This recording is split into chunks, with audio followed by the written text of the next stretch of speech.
Salam alaikum la famille, bienvenue sur la chaîne, votre rendez-vous quotidien pour l'actu algérienne vraie, fraîche, sans filtre et avec toute la fierté qu'on porte dans le cœur, que vous soyez à Alger, à Oran, à Constantine, à Tizi Ouzou, à Paris, à Montréal ou à Dubaï, on est tous là, unis autour du bled, unis autour de la vérité. Aujourd'hui les gars, je vais vous parler de 3 news qui méritent vraiment qu'on s'y arrête. Pas du bruit de fond, pas du buzz vide. 3 développements concrets avec des chiffres, des noms, des enjeux réels, le genre de news qui change quelque chose dans le quotidien de l'Algérien, dans l'image de notre pays à l'international et dans la trajectoire de notre économie. News numéro 1, et celle-là, elle m'a mis une grosse fierté dans la poitrine. LG Electronics et l'entreprise algérienne Air Envirosol viennent de lancer officiellement le premier circuit formel et organisé de recyclage des déchets électroniques en Algérie. Le premier. On y reviendra en détail, mais retenez, c'est une première historique pour le bled et c'est énorme. News numéro 2, celle qui fait débat, celle qui divise, mais faut d'en parler honnêtement. L'Algérie et la France décident d'intensifier leur coopération dans les domaines de la sécurité et de la défense. Sahel, terrorisme, renseignement, surveillance des frontières, 2 pays avec une histoire lourde, une mémoire coloniale qui brûle encore, et pourtant un pragmatisme qui s'impose. Je vous explique pourquoi c'est compliqué et pourquoi c'est inévitable. News numéro 3, la bonne nouvelle économique dont on a besoin. Les réserves de change de l'Algérie viennent de franchir un nouveau palier majeur dépassant les 70 milliards de dollars en 2026. Ce chiffre-là, il parle, il protège, il rassure. L'annonce qui change tout, on commence par la news qui m'a vraiment rendu fier. Et quand je dis fier, ce n'est pas du nationalisme avide. C'est la fierté de voir notre pays prendre un virage concret, mesurable, structurel vers l'avenir. Le géant sud-coréen LG Electronics, en partenariat avec Air Envirosol, une entreprise algérienne spécialisée dans la gestion des déchets industriels, vient d'officialiser à Alger le lancement du premier circuit formel de collecte et de recyclage des déchets électroniques en Algérie. Premier, formel, officiel, structuré. Ces mots-là ne sont pas anodins, les gars. Pourquoi je dis premier ? Parce qu'en Algérie, jusqu'ici, quand vous jetiez votre vieux téléphone, votre télé grillée, votre ordinateur HS, votre imprimante qui marche plus, il n'existait aucun système officiel pour récupérer tout ça proprement. Zéro. Ce qui se passait dans les faits, ces appareils finissaient dans la décharge la plus proche, brûlés à ciel ouvert dans des bidonvilles ou démantelés à la main par des travailleurs informels sans aucune protection, respirant des vapeurs de plomb, de mercure et de cadmium. Des poisons, les gars, des vrais poisons. Eh bien, cette époque commence à se terminer, ce que comprend le projet en détail. Laissez-moi vous détailler exactement ce que prévoit ce circuit, parce que c'est là que ça devient impressionnant. Premier axe, la collecte. On ne peut pas recycler ce qu'on ne collecte pas. Le projet prévoit la mise en place d'un réseau structuré de points de dépôt sur l'ensemble de la wilaya d'Alger, dans les communes, les grandes surfaces, chez les partenaires commerciaux et dans certaines entreprises. Le principe est simple. Vous avez un vieux téléphone, un grille-pain cramé, des câbles qui traînent depuis 2015, vous déposez ça à un point prévu à cet effet. C'est gratuit, c'est simple, c'est à portée de main. Deuxième axe, le traitement industriel, et c'est là que LG apporte sa valeur. Le projet prévoit l'installation d'une usine de traitement équipée de technologies modernes pour démonter, trier et recycler les appareils de façon sécurisée. On parle de téléphones portables, d'ordinateurs, de télévisions, d'imprimantes, de batteries, de câbles. La liste est longue. Chaque catégorie a un traitement spécifique. On ne balance pas tout dans une même machine. Troisième axe, la récupération de matières précieuses. Et là, les gars, accrochez-vous parce que c'est là où le business model devient vraiment intéressant. Un téléphone portable, ça contient de l'or, de l'argent, du cuivre, du palladium, du lithium, du cobalt. Ces métaux ont une valeur marchande énorme sur les marchés internationaux. Une tonne de téléphone recyclé contient plus d'or qu'une tonne de minerai extrait d'une mine traditionnelle. Ce n'est pas moi qui le dis, c'est la réalité économique du secteur. Le projet prévoit que ces matières premières récupérées soient réinjectées dans l'industrie locale ou exportées. Ça, c'est de la création de valeur réelle. C'est de la richesse qu'on allait littéralement jeter à la poubelle ou brûler. Quatrième axe, le traitement des composants dangereux. Les déchets électroniques, c'est pas que des métaux précieux. C'est aussi du mercure, du plomb, du cadmium, du barium, des substances extrêmement toxiques. Si elles se retrouvent dans le sol, dans les nappes phréatiques, dans l'air, les conséquences pour la santé publique sont catastrophiques. Cancer, maladies respiratoires, problèmes neurologiques chez les enfants. Le projet prévoit un traitement sécurisé de tous ces composants en conformité avec les normes environnementales internationales. Cinquième axe, la création d'emplois verts. Et pour moi, c'est peut-être l'aspect le plus important sur le plan social. Ce circuit va générer plusieurs centaines d'emplois directs. Collecte, tri, démantèlement, logistique, ingénierie, maintenance, des emplois dans la collecte pour les jeunes des quartiers, des emplois qualifiés en ingénierie et en technologie. Et LG s'engage à former les jeunes Algériens au métier du recyclage industriel, des compétences transférables, exportables, valorisables. Pourquoi c'est une révolution pour l'Algérie? Mettons les chiffres sur la table.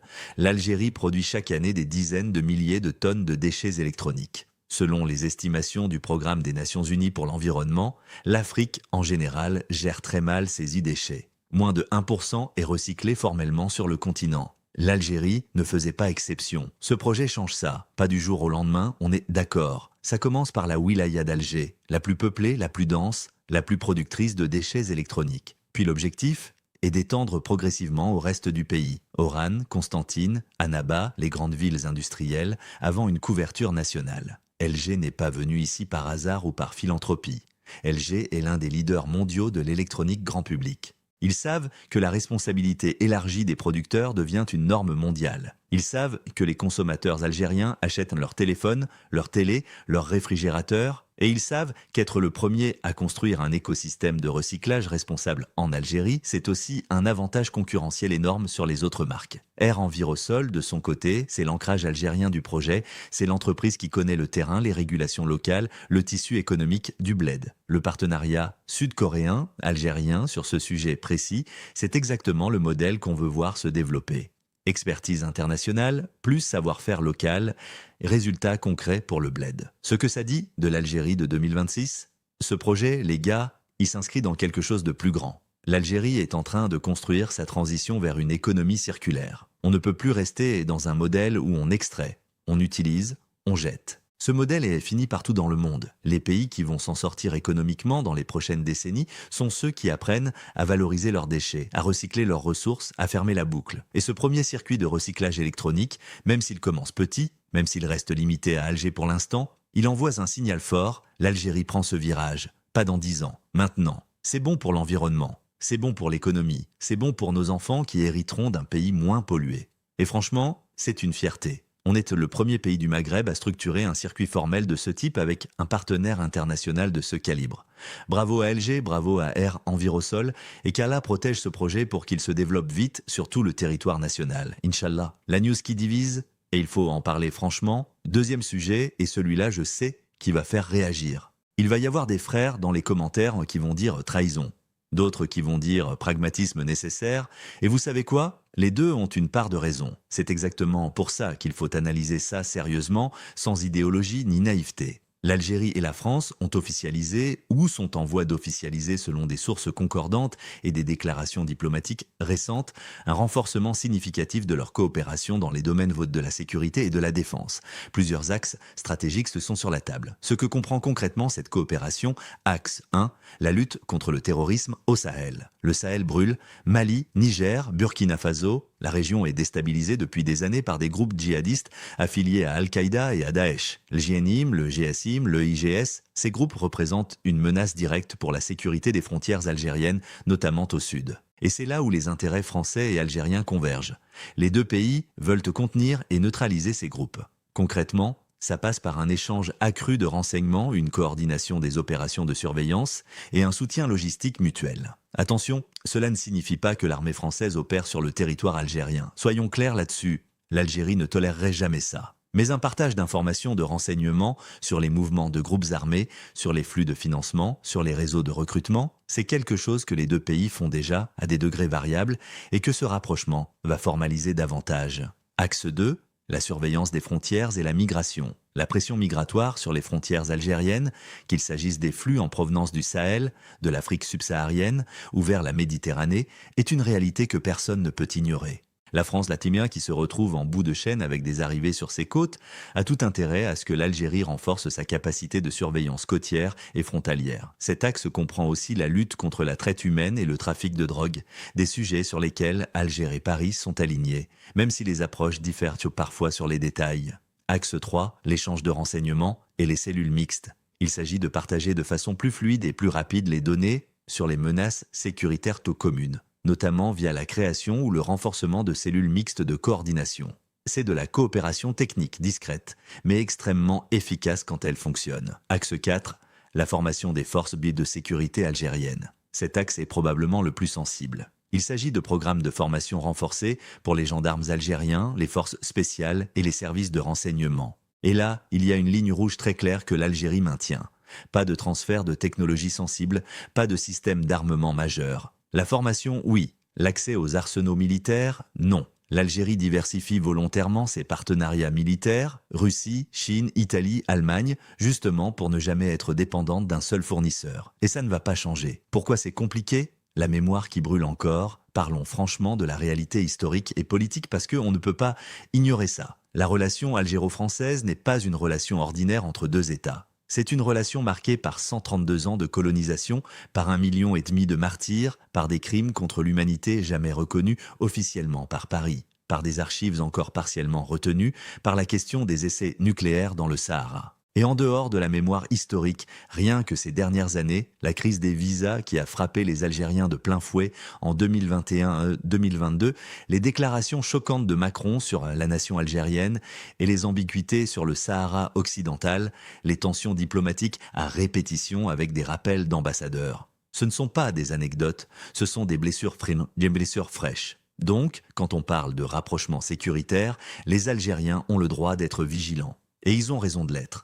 Mais pourquoi ce rapprochement est quand même inévitable ? Seulement voilà les gars, la géopolitique, ça n'attend pas les règlements de compte historiques. Et il y a des réalités qu'on ne peut pas contourner indéfiniment. Réalité numéro 1, la menace terroriste au Sahel est commune. Les groupes armés qui menacent les frontières algériennes au sud sont les mêmes qui frappent en Europe, et notamment en France. En 2015, en 2016, en 2020, les attentats parisiens avaient des ramifications avec des réseaux sahéliens. Alger et Paris ont un ennemi commun. Et face à un ennemi commun, le pragmatisme finit toujours par l'emporter sur les vieux contentieux. Réalité numéro 2, l'Algérie est le verrou stratégique du Maghreb.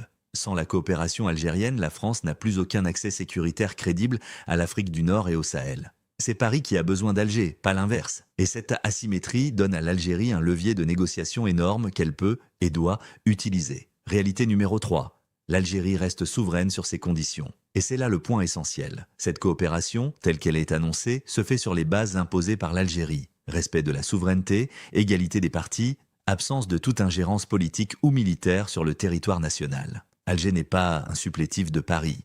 Alger est un partenaire souverain qui coopère sur des dossiers précis où les intérêts convergent. Ce que dit l'Algérie sur sa ligne rouge. L'Algérie a une doctrine sécuritaire très claire, répétée à chaque fois par les autorités militaires et diplomatiques.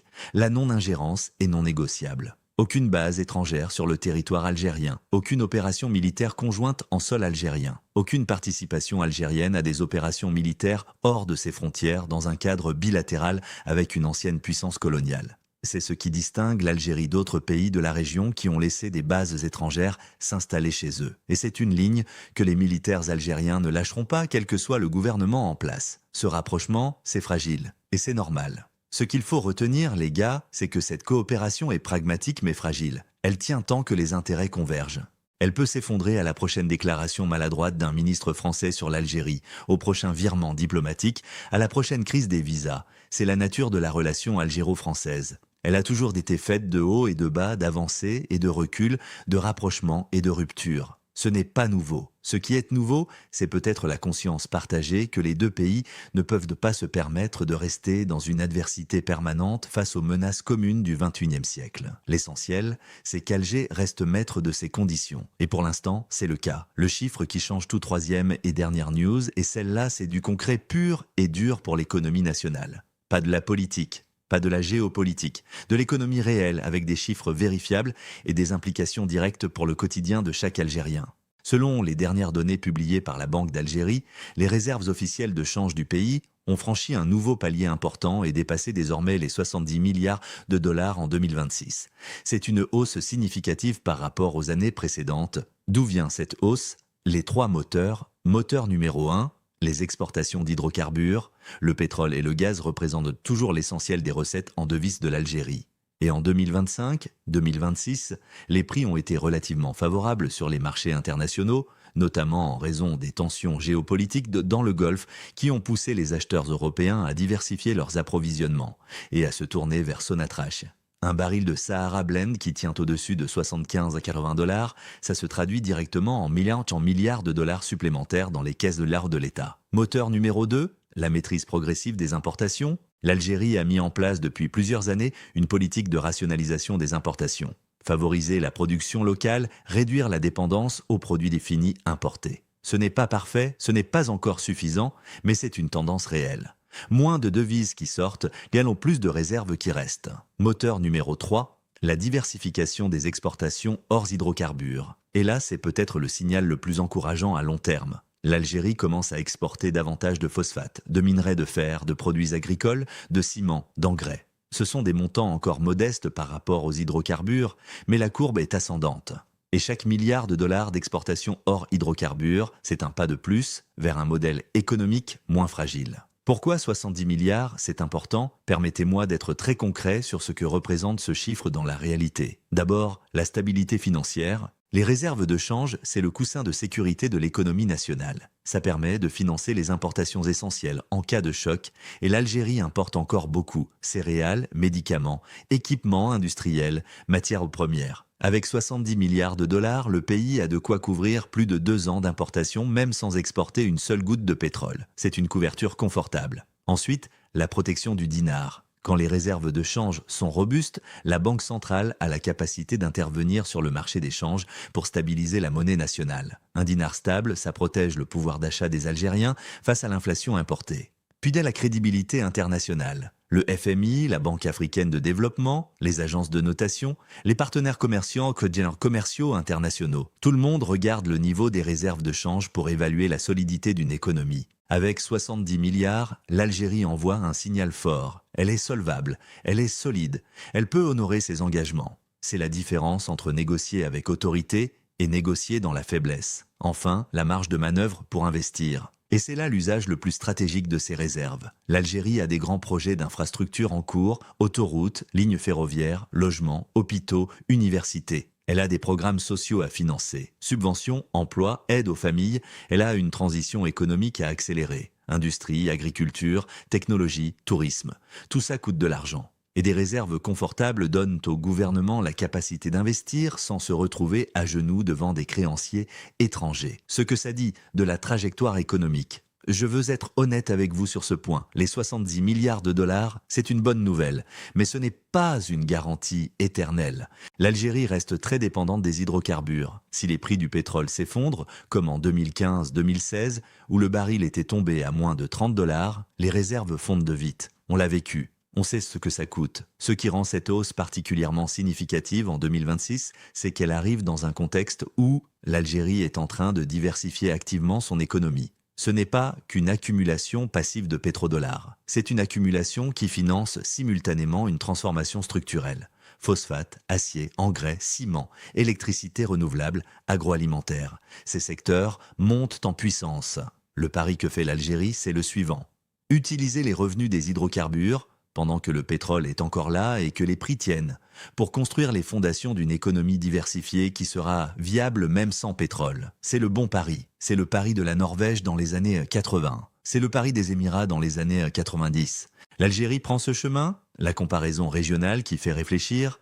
Regardez autour de vous. La Tunisie est sous perfusion du FMI avec des conditions d'austérité sévères. L'Égypte souffre d'une crise d'échange chronique avec une livre qui s'est effondrée. La Libye est dans un état de désorganisation institutionnelle profond, malgré son pétrole. Le Maroc fait des efforts, mais sa situation de réserve reste bien en dessous de l'Algérie. Dans ce contexte régional difficile, 70 milliards de dollars de réserves de change, ce n'est pas juste un chiffre économique. C'est un bouclier, c'est une forme de souveraineté concrète, tangible, qui permet à l'Algérie de dire non quand elle veut, de négocier sans la peur au ventre, de protéger ses populations des chocs extérieurs. Et voilà les gars, on a fait le tour complet de ces 3 news importantes. Récapitulatif rapide. Numéro 1, LG et R, Envirosol, lancent donc le premier circuit formel de recyclage électronique en Algérie. Un projet pionnier qui va créer des emplois verts, protéger l'environnement, récupérer des matières premières précieuses et positionner l'Algérie dans l'économie circulaire du XXIe siècle. C'est un grand pas, c'est une vraie première, et ça mérite qu'on en soit fier. Numéro 2, l'Algérie et la France intensifient leur coopération sécuritaire et de défense.